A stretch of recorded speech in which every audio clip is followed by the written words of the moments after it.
તારીખ 26/6/2025ના રોજ બપોરના 4 વાગ્યાના અરસામાં સરદાર ગામ પાસે ભૂપતગઢ ચોકડી પાસે એક મોમાઈ ટાયર્સ નામની દુકાન છે.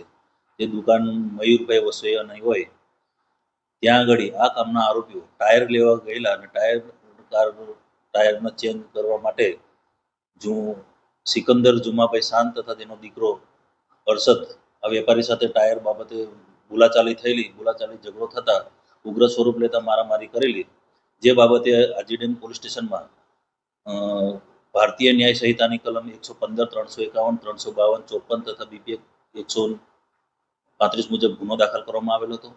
ગુનો દાખલ કર્યા બાદ આરોપી ભાગી ગયેલો હતો. આરોપીને શોધવા પકડવા માટે આજીડેમ પોલીસ સ્ટેશનમાંથી ટીમ બનાવવામાં આવેલી હતી અને ગઈકાલ રોજ આ કામના 2 આરોપી છે, જે બંને વાટકોટના રહેવાસી છે, સિકંદર જુમા ખાન અને અરશદ સિકંદર શાન, આ બંનેની ધરપકડ કરવામાં આવેલી છે. ધરપકડ કરવામાં આવેલી છે તો એનો ઈ ગુજકોપ તેમજ જૂના રેકોર્ડ જોઈ અને તપાસ ચાલુ છે, તો તપાસના કામે ગુનાહિત ઇતિહાસ હશે તો એ ચકાસવામાં આવશે. બંને આરોપી બાપ દીકરા છે.